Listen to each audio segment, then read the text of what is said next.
I think you're either innately a really good recruiter or you're not. I think leveraging that plus the success I was having with building teams, with having fun, because work is hard work, search is hard work. And if you're not having fun during that process, then why do it? Welcome to the Resilient Recruiter Podcast. I'm your host, Mark Whitby, and today I'm joined by Leanne Howard. The better relationship you have with the client and the longer term that relationship, they actually bring you in on their whole succession, their whole bench planning, and you know what's going to be happening. Leanne is the founder and CEO of Howard & O'Brien, an award-winning retained executive search firm in Beechwood, Ohio. We don't like turnover. We have a 98% success on our placements. We have a 99% success on actually doing our placements. We're retained, so we wouldn't be hired again if we weren't delivering. That's the one thing. So I'm going to pay you, and there's no guarantee I'm going to get a person. That's correct. You're paying me to consult on finding you a person. Leanne has extensive experience recruiting CEO and other C-suite executive positions across various functions, including human resources, finance, sales, and marketing, in addition to key board of director members for both public and privately held companies. Some boards don't have any age restrictions, but most of them will have an age restriction. And with some of the institutional shareholders, they're giving more about not just age, but length of service so that you don't become an insider. Leanne, welcome. Thank you so much for being here. Thanks, Mark. I'm super excited about being here, and I followed you for a long time. So I never thought I'd be on this side of the microphone, having the opportunity to be interviewed by you because you're the best. Thank you so much. That's kind of you. And I'm just so excited to learn from your experience. And we've had a conversation in the past, and I just know that listeners are going to really enjoy getting to meet you and learn from you. So I'm going to start with a question I ask almost all our guests, which is, how did you get into recruitment in the first place? Well, it's probably not the typical way. My first career out of college was newscasting. And I loved it for a while, but I realized that it probably wasn't a career I wanted to do for the rest of my life.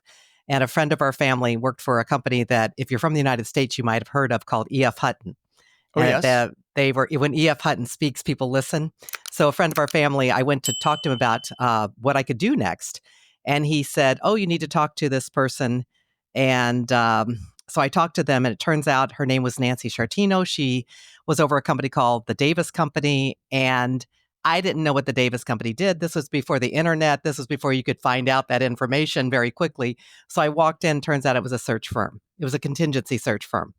And they had offices in a couple of different locations, but they would hire anybody with a pulse. I could interview. I'd won AP awards for interviewing, and next thing I know, I was working there. That's so cool. And so what was it? Well, first of all, broadcasting seems more glamorous than recruiting. Why? And you've got a great voice, by the way. You speak with gravitas. So, but why did you want to leave broadcasting and try something different? Well, the real reason was I knew that I was going to get old someday. And there were a number of women that were being fired from broadcasting because they were too old. And I thought, that is not a good career plan long term. So I can't avoid nature. So I didn't want to be dependent on someone else making a decision based on my skills. I wanted more control of my career. And I really felt like, while it was glamorous and everything else, I didn't know that it was something that I loved. I'd rather be behind the scenes making things happen than just being a talking head. Okay. All right. That makes a lot of sense. So you got into contingency recruiting without really knowing what you're getting into. What happened from there? Well, I've always been super motivated and goal-oriented. And if we were supposed to make X number of calls a day, if we were supposed to have this many placements a week, then that was my goal. And within about 3 months, I was out producing the 10 other people in the division we had. So I was a moneymaker for our business. Jim Kendall came in one day, and there's something called the President's Club. And if you did really, really well, they came in with their tailor and then took you to a jeweler.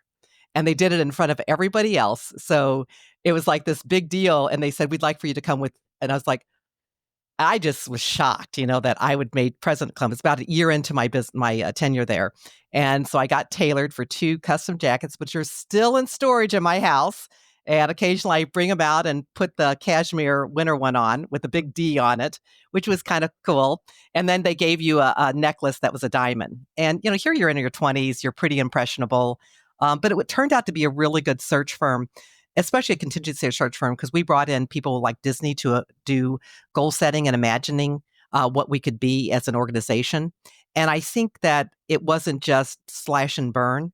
It was pretty high turnover. So you had to be able to produce because we had 40 people on the team and 400 W-2s every year. Of those, that turnover, yeah, it was a big turnover. Of that turnover, I started volunteering to train all these people.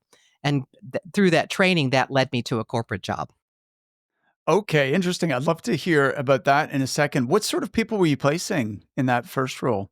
Initially, they put all the women at the company into administrative secretarial. Oh my god. And, This is and, it's so crazy to think how relatively recently that was. That's yeah, yeah, it's a it different was. world. It was. But I started getting some regular contracts, a lot of law firms, and I got some very, very good business connections. Plus, I was very involved in the community and had gotten into some leadership development programs and got visibility to CEOs and things like that. So they'd bring me in to help with their recruiting needs. And if I got really, really busy, I'd say to the client, well, I'd love to work on you, but I've got all these other searches right now. And they said, well, what if I paid you? Which I didn't even know what containment was or contingency, retingency at that point. And so they would pay me like a third up front and then they'd pay me the remainder of it. So I had cash flow to be motivated to do the searches for them. And I didn't have to hunt quite as much because I had repeat client. And that theme is something that I've always believed in: service well, and the result should stick. Make sure the candidate is happy, make sure the client is happy, because then you'll get repeat business and repeat referrals too. Absolutely. Repeat business and repeat referrals. That's 100%. So it's interesting that you almost stumbled into a sort of retained or at least engaged model, even while working at a contingent shop, um, which, and then laterally in your career, you've focused, on the retained side of things. So that's super interesting. But there's also one thing that after I'd been doing that for a year and a half, and I saw how much more the guys were making on the other side, placing engineers and things, I said, why can't I go into that division? And they said, well, girls don't. I said, why? If I do half the business I do there, you're going to make 3 times the money because the fees are bigger. Why wouldn't you let me go do that? And and of course, they were very motivated by fees. So I went in and did well in that division. And I didn't even know what a 6 degree of freedom model was for engineering. And I was placing people on Space Mountain and in highly technical, secure security clearances and everything else. And I ended up getting investigated by the government because they thought I was a spy because I knew too much about yeah, that was like Oh I my literally gosh. Wait a I got second. visited by the government. It was unbelievable because I'm sitting in my office and the receptionist comes back and they said, "There's somebody here from the government to see you." And I'm like, "I've paid my taxes because that's the only thing I thought I could possibly do wrong." And I got taken into a conference room and they said, "We believe that you know too much about what's going." And I'm like, "No, I'm not a spy. I don't work for Russia." Oh my gosh. It That's was, here crazy. you're 20 something years old and the government's investigating you and you're just like, no. But it was interesting. But they said, well, how do you know all this? And they started, I guess they recorded conversations back then because there was a lot of spying and stuff. And they said, well, how do you know about? And I like, well, I asked the candidates that kind of, and so for me to understand more if they were qualified, I'd ask them and they tell me stories and I just pieced it all together. And they're like, "Well, you can't ask those kind of questions anymore." I'm like, I don't wanna go to jail," So, but that was Wow. that was a that was a I it really did, make me realize that I was probably doing something right if I was getting information that other people weren't getting in my profession. So Yes, and so that's sign of a good recruiter, right? Recruiters are curious slash nosy and Yeah. are good at asking, questions and following up and drilling down and really Mhm. pulling information out of people. And you obviously just did too good a job at that. So, are we talking about the FBI or what? What was this branch of the It was government? like the Defense Security, what was it called? It was for National Security Agency, I think NSA. Okay, This has been a year or 2, so sure. but I thought I would have thought the FBI because at that point I didn't realize there were all these other it wasn't the CIA, I know that. I think it was the National Security Agency, NSA, that came. And Yeah. after, Wow. once they realized I wasn't a spy and I was just this innocent little recruiter, I didn't get visited again. But of course, I was infamous in my office. You know, I Absolutely. the guys are like, "Oh my God, we never got investigated." I'm like, "Well, you're not doing your job." So, Exactly. You're not so asking good enough questions. no, So, no, and wow. I remember Jim Kendall, our founder, came in and he said, "Well, that's a first." So and they made a big deal of it because we had celebrations and stuff. And so they gave me like, a spy thing. And they made a lot of fun of it. You know how you do, where you bring Absolutely. people together through collaboration Yeah. and you recognize both the positives and negatives during that. And I do think that they did a really nice job of creating a fun environment, even with all that turnover. The people that were there were very supportive of each other, even though they were competitive. And people, I know that one time we had a rob your neighbor contest and Mrs. Kendall had bought all these, we didn't know what they were because they were just all wrapped up. And during the month of December, if you got a placement, you could go get a gift and then you could go seal some of these gifts. And it was one for everybody. And I literally have a picture of me in this red Christmas dress with a little muff halo out of fur on my hat, walking in with this huge smile with a stack of presents.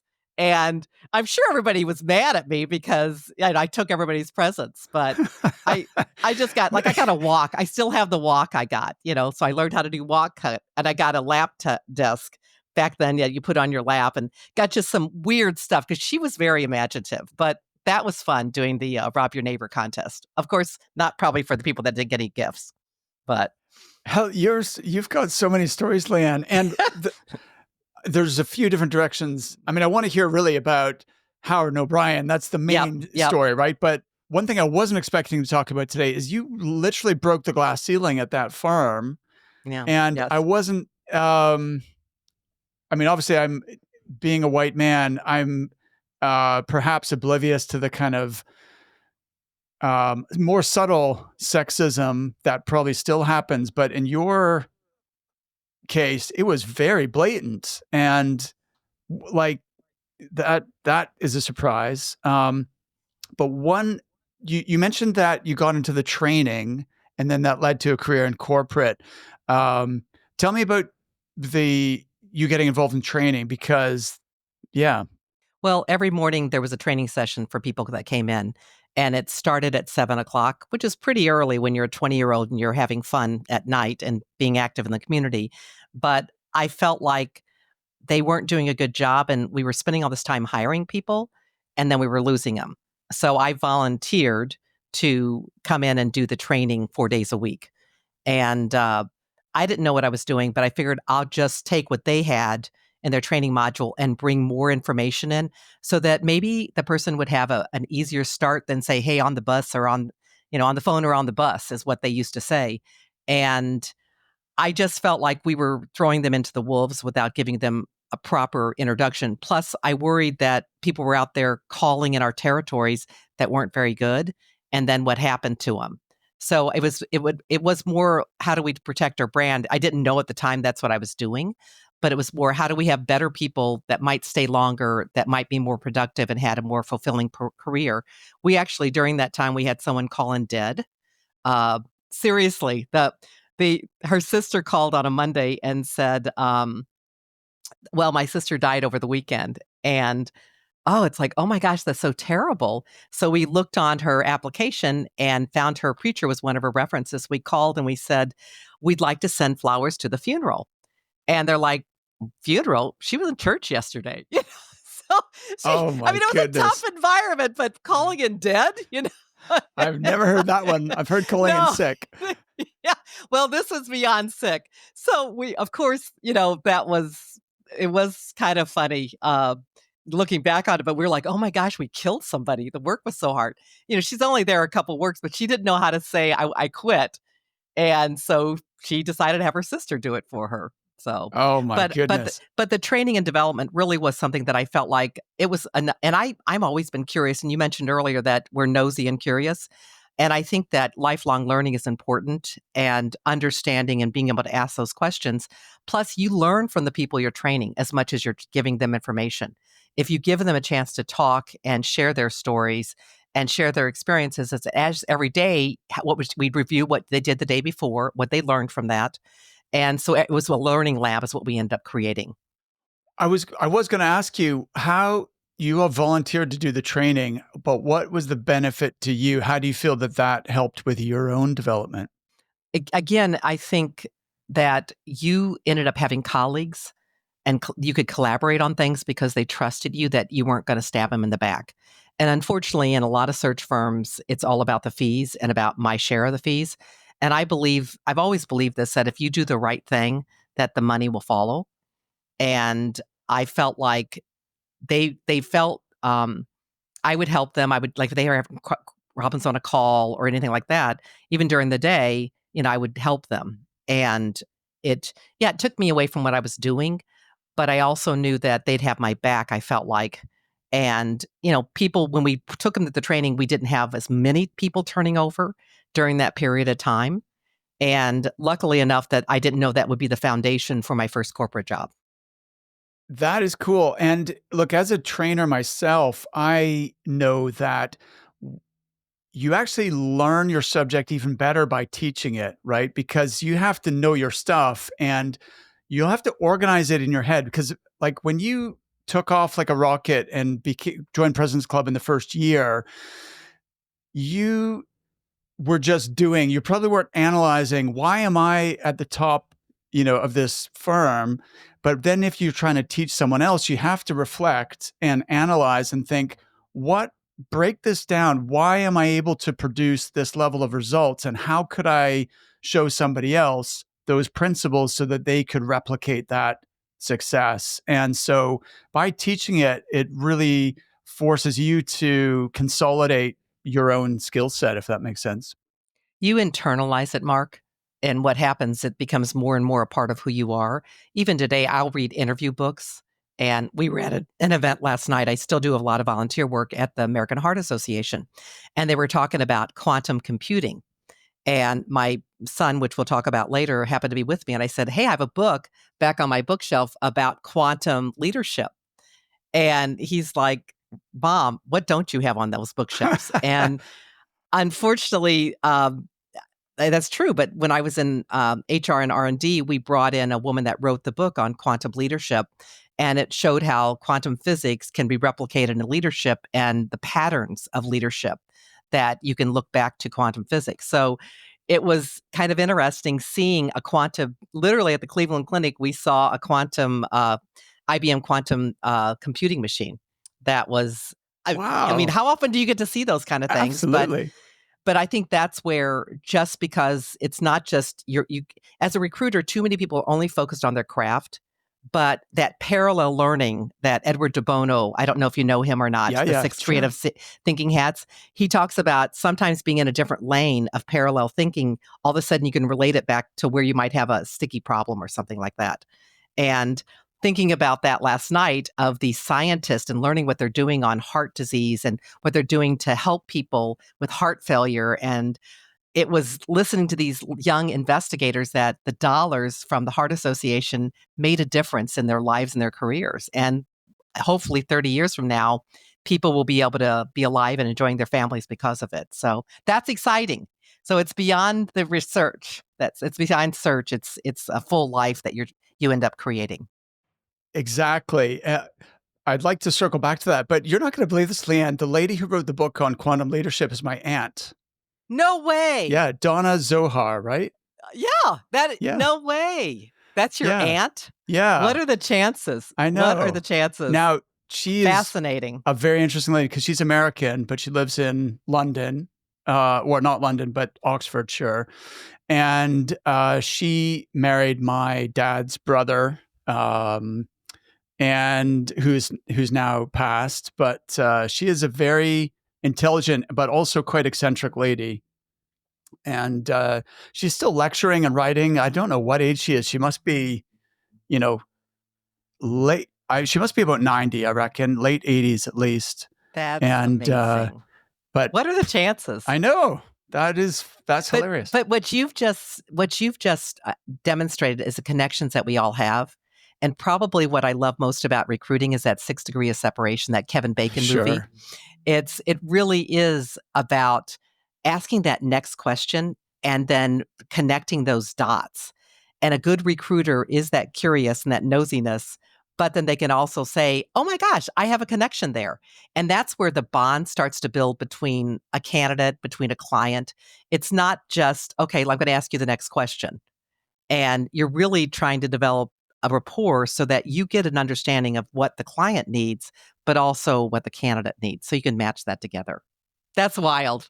Well, tell her I still quote the book. I've got literally 2 copies on my bookshelf, on my active bookshelf. So that's crazy. Let's jump forward to your corporate career. So, how did recruiting lead you to corporate and then lead you back into executive search? As I said, my training and development experience, I was very active in the community, and I met a woman who was in marketing at Peabody Coal, which is the coal company in St. Louis where I was living.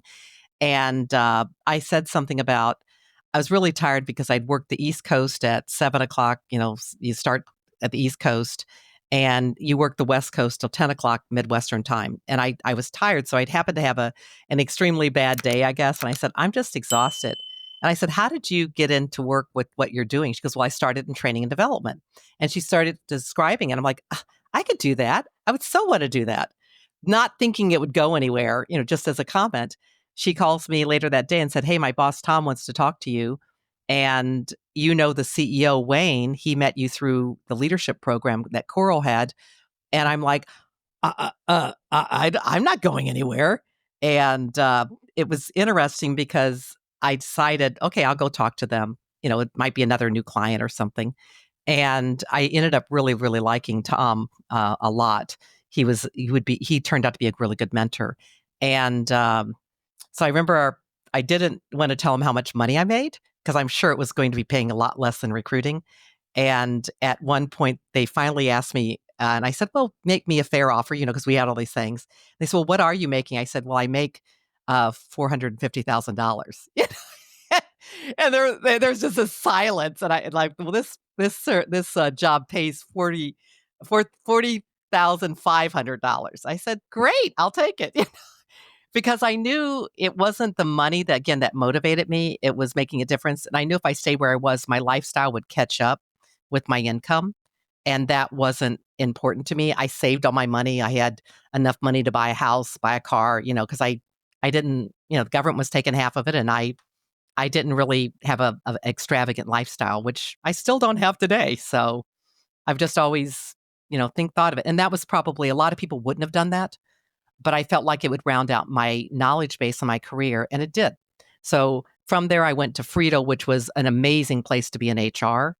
Um, and I got lucky. I worked for an entrepreneur named Ewing Kaufman with Marion Labs, and he started the Kaufman Foundation for Entrepreneurship. So I really got a great example of how someone could be entrepreneurial and go beyond just working for themselves to building a company that was very successful. And then at DuPont was where I met your aunt, and the quantum physics. I headed up R&D HR and worked with scientists. And then I got hired by Nestle. And I loved my job at Nestle, but I was finally got married. I waited a long time to get married, and I had my first child, and I was breastfeeding in Milano, and the equipment didn't work. So I'm like, as I'm sitting there in a car with a breast pump, you probably haven't had that on your ears as well. I realized that, yeah, my life had changed, but as much as I love my job at Nestle because I had responsibility for 22 sites worldwide, I was now a mom and I loved my family and my child, and I wanted to be there. So I'd been a guy that was very, very good in HR, probably the top HR recruiter, had talked to me a couple times about joining him. And I came back and I said, maybe this is the time to do it. Because I always thought I'd go back and search. When I left, I said, oh, when I'm old, I'll go back and search. And almost, don't say things because that self-fulfilling prophecy ended up happening almost the time that I said I'd go back to search. I'll go back when I'm 40. And that's what I did, was went back when I was 40. Wow. So I'm still can't quite get over you took a 90% pay cut. Um, but ultimately, that corporate experience, the what you learned, the people you met, how did that set the stage for you to step into retained executive recruiting later on? I think because I knew enough about recruiting, having been in contingency and done kind of the first level of leadership and then doing technical engineering as well as the admin. I think that leveraging plus the training and development piece of it, uh, I just kept moving into different parts of HR and becoming a generalist and a organizational development specialist. But it came naturally to me. And again, that curiosity, I always had that recruiting edge to me. And I would work in recruiting sometimes. And even if I wasn't recruiting, people would want me to interview the final candidate. And I'd say something and they're like, you spent 25 minutes with them. How did you get that? I'm like, I asked them questions. And I said, they're not the right candidate. They're like, how do you do this? And I think you're either innately a really good recruiter or you're not. And it was just, I think, leveraging that plus the success I was having with building teams, with having fun, because work is hard work, search is hard work. And if you're not having fun during that process, then why do it? And the results follow, I think, as a result of that. But moving over, I knew what I was getting into. I knew the mentality of working hard, always making that last call before you leave, always doing that last email. That's where a lot of recruiters, oh, it's 5, I'm out of here. This is not a 9 to 5 job. And you're always on and you never know when you're going to meet somebody. I'm not a salesperson naturally. It's more I'm a relationship person. And I think that's what's built the business so easily. And I love my candidates and my clients, and I can still remember when I run into somebody I placed 15 years ago, we have annual calls with people on their anniversaries as a way to stay in touch. That's a good idea. And it is a good idea. And it's funny because a lot of times you know them well enough, you sing happy anniversary to them. And not that I'm a great singer, but it's kind of a fun thing. And I'll call, I said, hey, is your dad still cutting your hair? Because his dad was a barber when he was growing up. And his first job was cleaning up the hair in the barber shop, sweeping the floors. So he's like, I can't believe you remember this. But I always try to remember something about someone that makes them unique. And I I just like that part of my job is that personal contact that you get and those relationships that you build.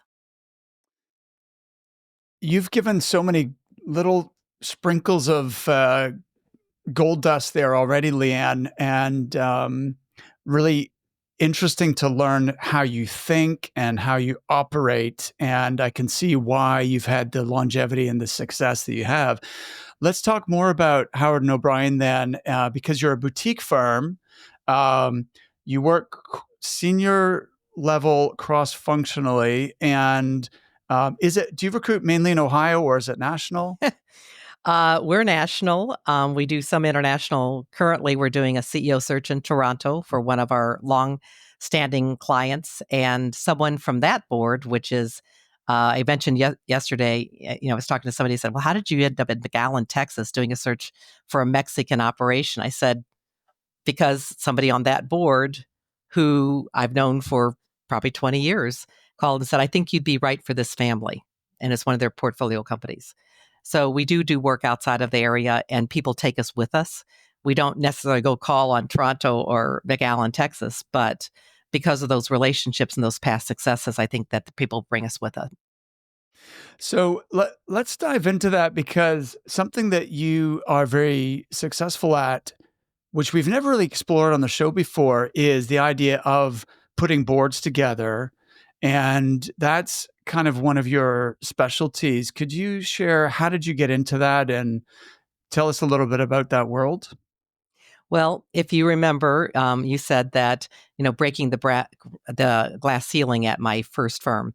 And when I moved to Cleveland from the New York Stamford office of the larger firm, uh, one of my colleagues had an account with a very large multinational global company that he'd done some work for before. And he said, hey, you need to come along because they want a woman for this board role. So I went along and as the token female on that team, and we ended up doing very well on that search. That's the company that I ended up when I left. It's kind of funny because when I left and started my own firm 3.5 years later, I got a call from the head of HR and he said, hey, we want you to do another board search. And I'm like, great. He'd like to come meet in your offices. I'm like, great. He can come to our international global conference room, which is my dining room. Because at that point, I worked out of my house, and there was a pause from the admin. And she said, let me get back with you. So she calls back the next day and said, how about you come to our offices? And that led to us doing about 8 to 10 searches on the board for over the next 20 years, basically. Wow, that's cool. So, how does board recruiting work then? Okay.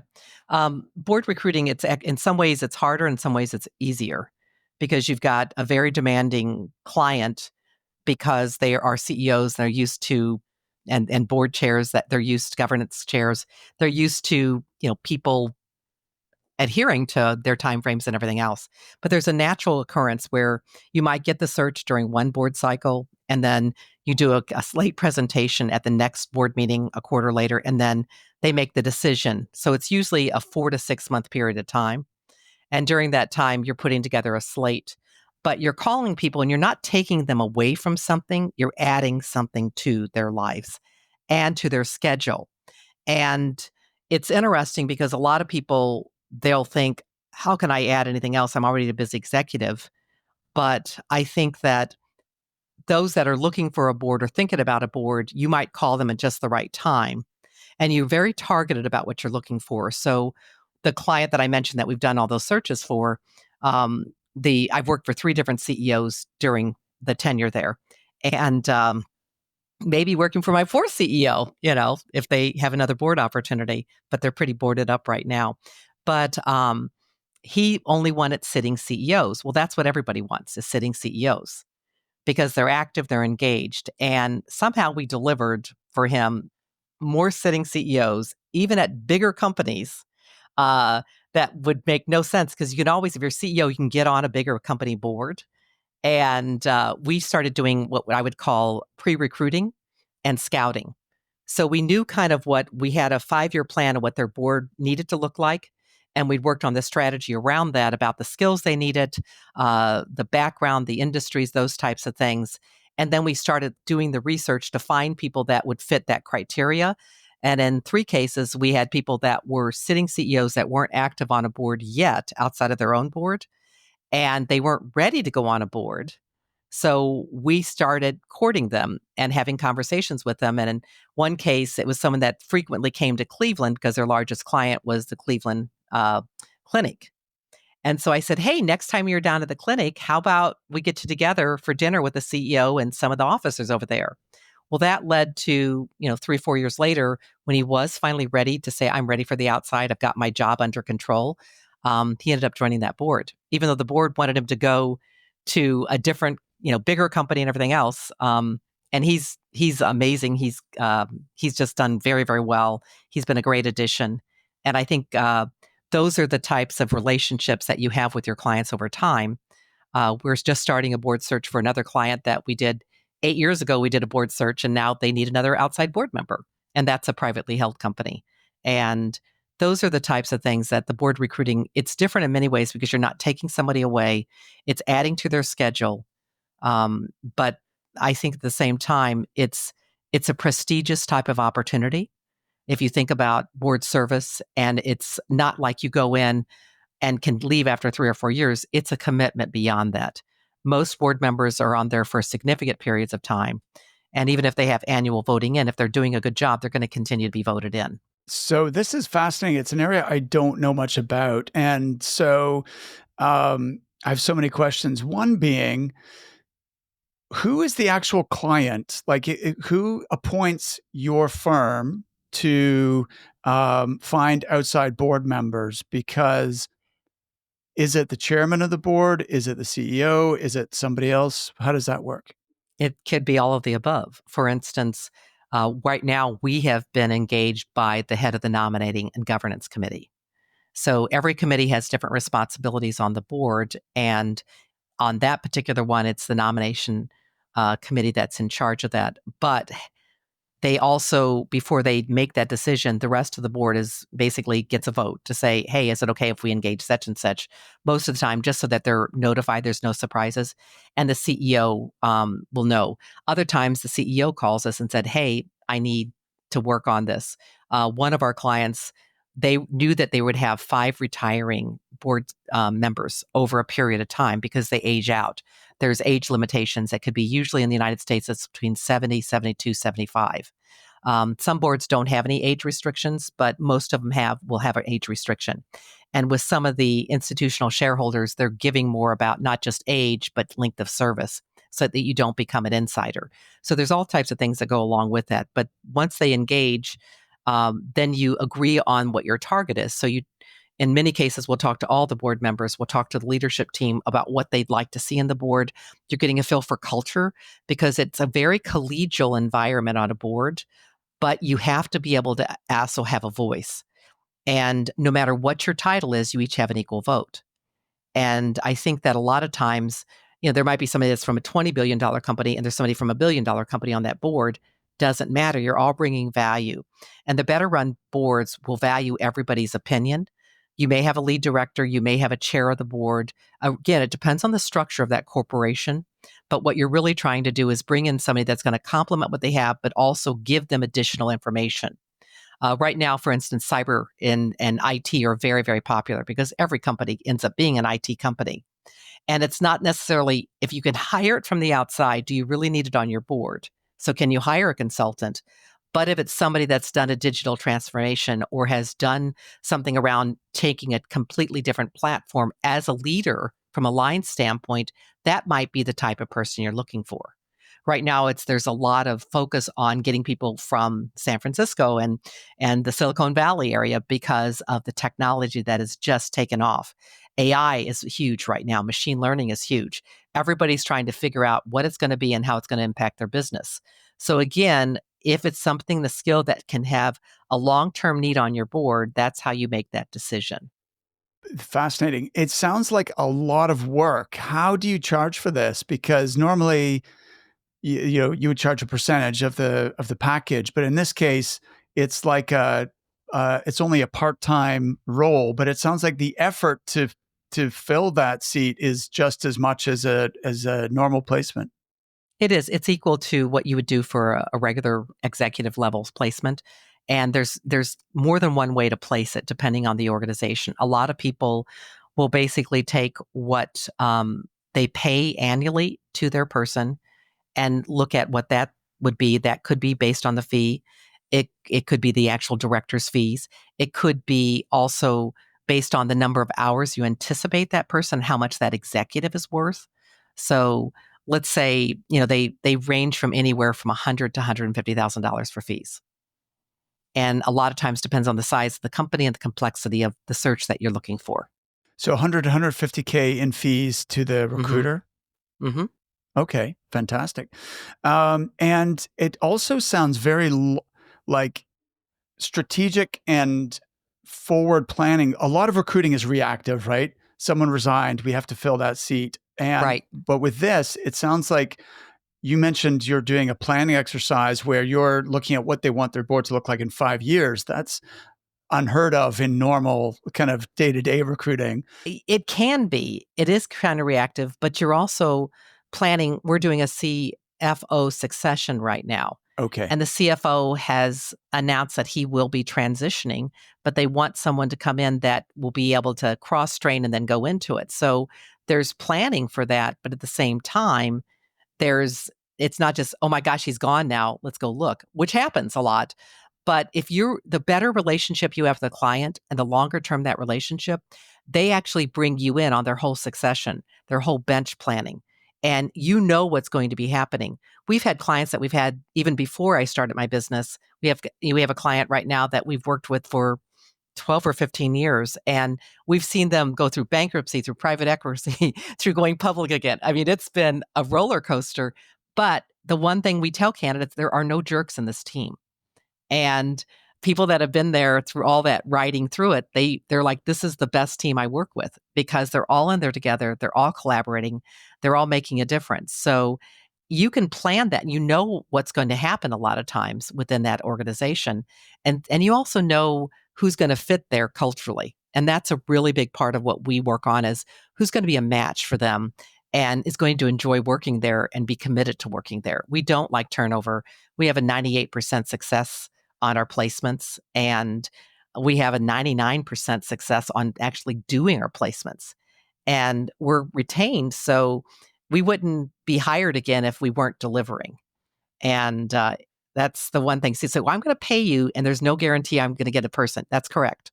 You're paying me to consult on finding you a person. Okay, I love it. And so we're going to talk about relationships in a second. I have one more because what the depth of relationship you're describing is, I think, what many good recruiters would aspire to, but very few actually get to experience. So I'd love to learn more about how you have cultivated that over the years. But first, you mentioned that when you're putting boards together, there's some things that are easier and some things that are harder. You mentioned one of the easier things is that you're not actually taking them out of a situation. You're just adding to their, schedule, their experience. What's one of the things that's harder about it? You're asking person to take on more responsibility. It's 300 to 400 hours Okay. of time on top of their regular schedule. And you've got to convince them that they're doing it. Plus, you've got to say no to the only one person, like any other search, only one person gets it.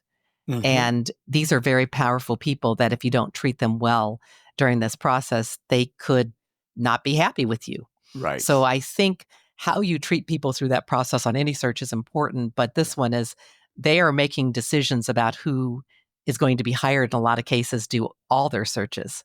And it's if you're doing it right, you're building a relationship that they bring you in to do more than just a board search, and they become a Right. client as well. So I think Yes. that's probably one of the things is there's nuances to it. There's a professionalism that it's not transactional at all. It's Yeah. really building that relationship, and we've got 100% success on our board searches. And everybody, we only had our first retirement that aged out. So everybody stays there a long time over the 23, 24 years I've been doing this. They've stayed, and that has led to other work as well. The other thing is one of the things I wanted to mention too is the development side of it. Hmm. A lot of times people aren't getting the calls to go on boards. And so we started years ago something called conversation with the board to try to bring more women into boards because I Mm. would call and I'd ask somebody, "Hey, what do you think? Who do you know?"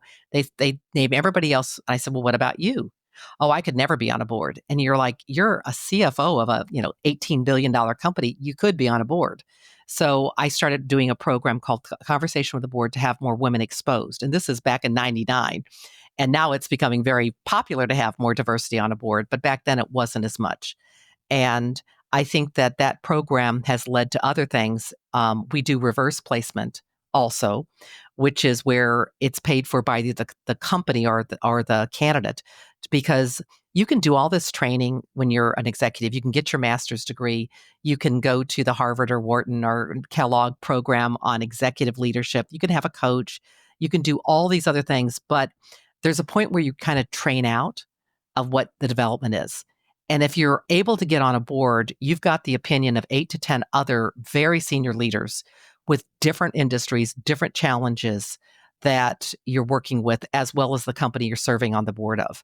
That's a learning lab that every quarter you're getting exposure to, and you're building relationships on a very deep basis that you can use as colleagues to bounce stuff off of. For instance, during COVID, one of the people we placed on a board happened to be in charge of the business roundtable, which is most of the major businesses here in the United States are a member of this. And he was making the decision along with one other leader of a very big national hotel chain. What's the COVID policy going to be? What are we recommending? Now, if you had to rely on figuring that out yourself, instead, you've got all these resources. If you're having trouble right now, one of the things that's happening is the tariff risk plan that people are looking at Yeah. because of the anticipated change in the administration. So people are talking about tariff risk. Well, is there a place that you can go, other colleagues that are facing the exact same type of challenges? So that's the one thing we found with our reverse placement is it's an opportunity to round out and provide ongoing development for your leaders. And that's been a very successful part of the business as well.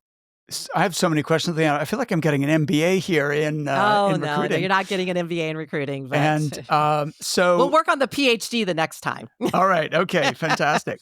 So the conversations with the board, am I remembering that conversations Yes, with the board? you're correct. And that's a really cool concept. Is that continuing, or what does that look like in the current business? We just ironically we just had one about 8 weeks ago now, and it was one of the people that we actually placed on a board who just became lead director of that board.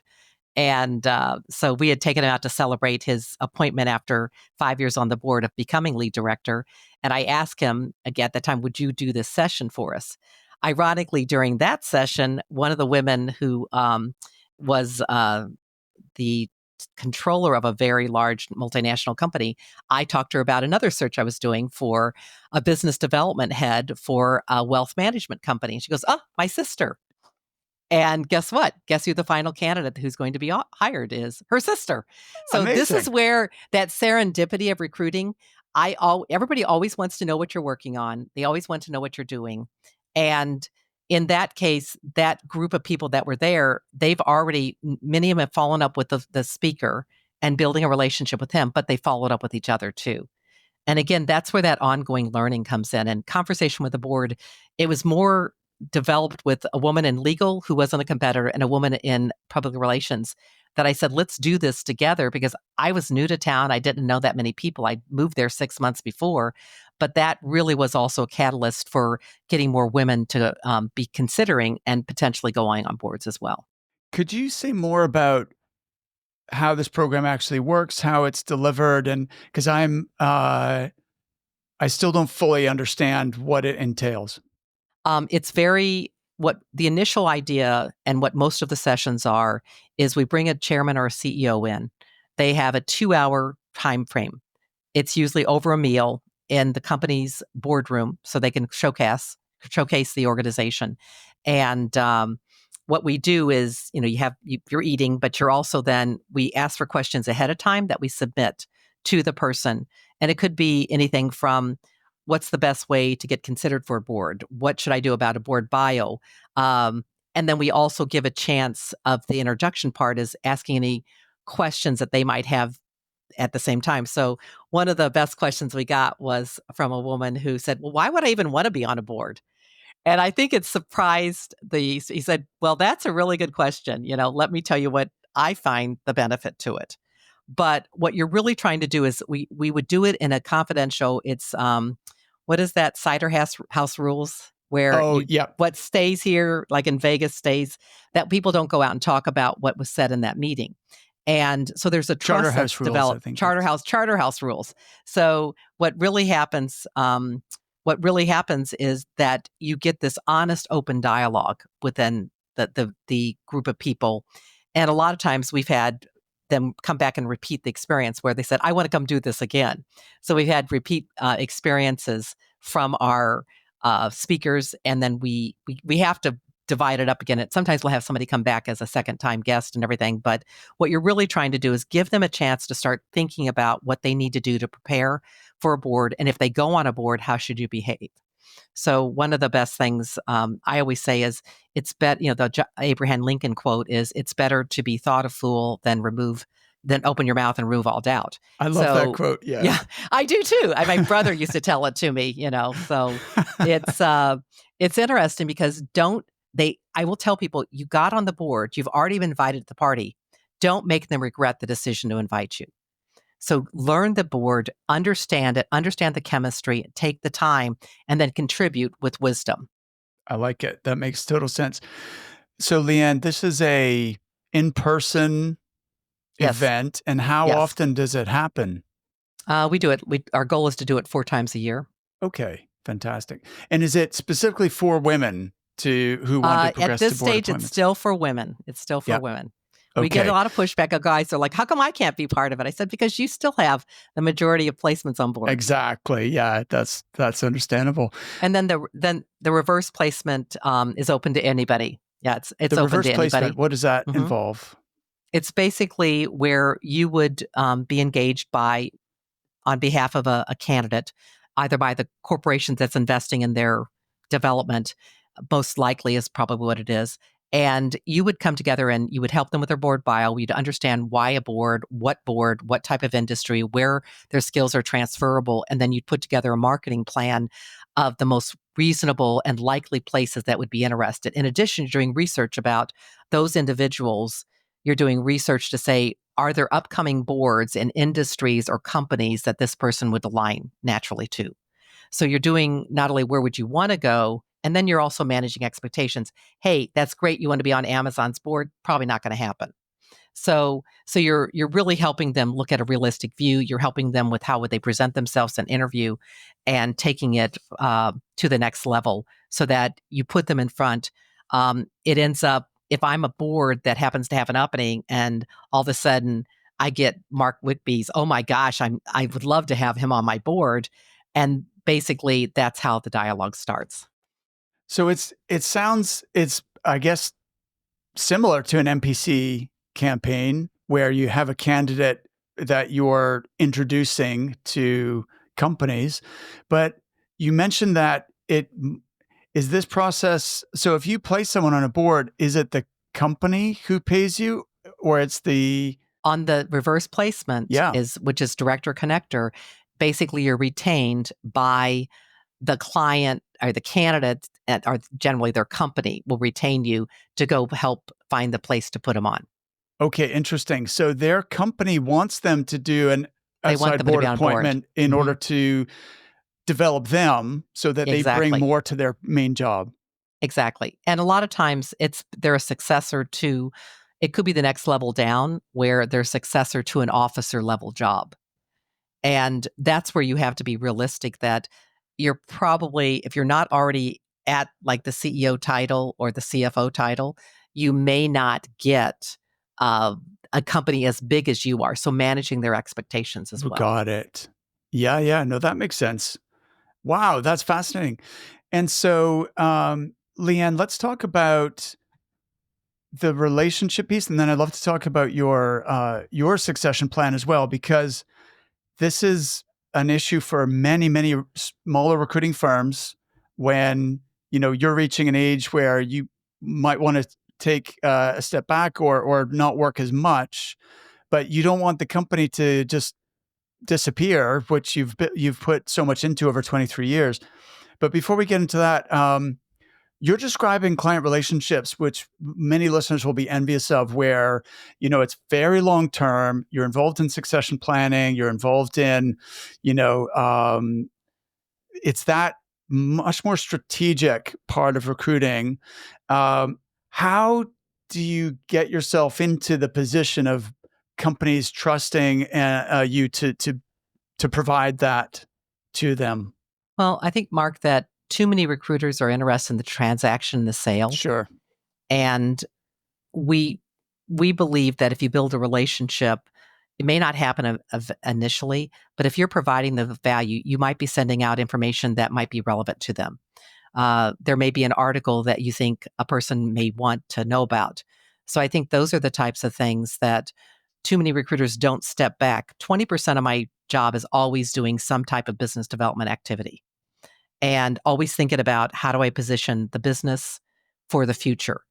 And those relationships is really where the future is. So there was one time for our 10th anniversary, we brought in, was it 5th or 10th anniversary? We brought in Ram Shriram, which was this huge, like every Fortune 500 company had brought him in to do consulting. And we brought him in to basically celebrate I think it was our 5-year anniversary. We happened to have a relationship with them, and nobody could believe that we had Ram Shriram. And they're like, how did you get Ram Shriram to come to like 40 people that we invited, clients, as well as potential clients that we've been potentially developing? And I just shrugged my shoulders because I don't know how we did it. But the cachet of having Ram Shriram come was pretty amazing.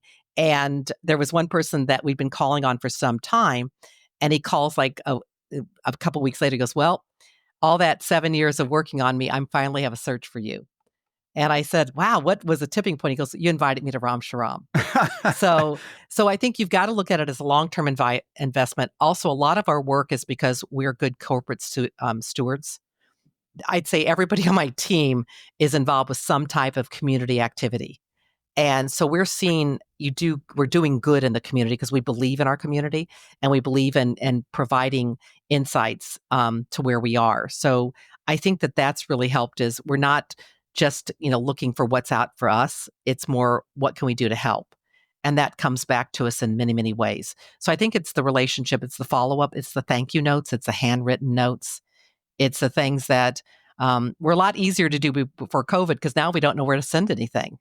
Uh, Right. so we used to do annual gifts where we were very creative gifts. One year we sent out um, two kinds of olive oil, zesty and tangy. And we had people writing saying, well, I did a taste test and this is my favorite one. And we sent out cherry salsa one year. And one of our, I guess somehow it got broken in shipping. So the person had just done a massive layoff and said, I was really worried that somebody had sent me a body part because Oh no. salsa, you can imagine salsa was like Sauce red leaking and fruit. Oh my gosh. exactly. And so we have a lot of stories just by, that was a thing we did every year was sending out and we did handwritten notes on every single one of those gifts that went out. Most people wouldn't have done that. It's a lot of effort, and it's you're. Yeah. So what do you do? Do you still do the handwritten notes? I do them, but not as much. But I will still. I wish I did more of them because, in fact, somebody I just said I ran out of my with our address on them because we still had our old address when we finally got out of corporate offices, and I had run out of them. So somebody literally just sent me a gift, said, "I'm paying it forward. I'm sending you thank you notes," and Nice. I'm like, so I'm kind of guilted into it. I just opened that last night. I'm like guilted into, I better start doing it again. It was a good reminder though at the same time. So I think that it's, if not an email, but how do you differentiate yourself from the competition? Yes. What makes you different is what you're trying to do. And I think it's the little things. There was a marketing person that I was interviewing for a job, and she knew I'd just gotten a new puppy. And she sent me this little assortment of stuff for my puppy. Now, I still remember that because, I Absolutely. mean, she listened to what I was saying. She probably spent $20 on it, but what an impact. So when people tell you, if I got you something if I had a connection to the Rock Hall, I'd send Daniel something from the Rock Hall. That would be my way to thank you for the time we spent today. So think about how you stand out and what makes you different. And I think the other thing is, we talk about the team. I'm super, super lucky. I have a lot of long tenured employees. And even the people that may not have been here as long, they've been referred by people within the firm. So Great. my marketing person is a neighbor to my document prep person. So Rachel and Jennifer have known each other for like ever. And she said, I do know somebody for this job, So those are the types of things that you always ask those closest to you, but you also tell people what's going on. And you want to be helpful. If it's not for search, helping them get introduced to a plumber. I mean, something as simple as that may make a difference. And they'll remember, oh my gosh, I've got the best plumber because of you. So I think that's part of it is putting yourself second and putting others first. Amazing. So tell me how your son has joined you in the business, and what. Yeah, I'd love to hear that story. Okay. Well, I have two children, and they were very young when I started the business. My son is 27, my daughter's 26. And so they were, what, 2 and 3 or 3 and 4. And so they literally grew up listening to phone calls and being a part of it. And my son uh, was in the Army. And my daughter has a cool job. She works as a mechanical engineer on the Empire State Building for a consulting firm out of the UK. So, I mean, they have really super jobs. My son was a captain in the military, and he started thinking he thought he'd be career Army. And he'd gone through ROTC and everything. And about a year and a half ago, he said, hey, I'm thinking about getting out of the Army. What would you think of me joining the family business? I was shocked because I didn't think that was a possibility. And I said, wow, let me think about it. So I thought about it for a day or two and I came back. I said, I'm okay with it, but you've got to interview with everybody on the team, which is the way we hire people. Everybody has to talk to everybody. And I said, because they remember you, some of them have been around since you were 5 years old. So Right. they remember when, you used to be part of the gift crew that put together all those gifts and notes that we sent out. So they've known you as, a kid and growing up through high school and college and everything. And so he interviewed with everybody. He did an internship through a program called Hiring Our Heroes, which is for servicemen that the U.S. Chamber of Commerce does. And so it gave him 3 months of actually shadowing 4 days a week our team and getting exposure to us. And then he joined us full time in May. And I said, listen, take 2 years. This is not a job that you come in and you love it immediately. It's a lot of hard work. And I tell clients sometimes it's search, not fetch for a reason, because you're really out there looking for the person. It's not just, one of my clients told me years ago, posting and praying that somebody good would come. You're searching for that right candidate. And there's a lot of research, a lot of behind the scenes, there's a lot of connections and follow up. And so I want to make sure you love this job because it is an avocation as well as a vocation. So he's in the process of figuring that out. And I'm super proud of him because he's following the legacy. He's involved with the Heart Association because he's been doing it since he was a little kid, volunteering for them and interning for them. And he just got named to a national leaders council and was the inaugural chair of that board for the Heart Oh, Association. fantastic. So Good for I'm him. like, yes, the legacy is continuing.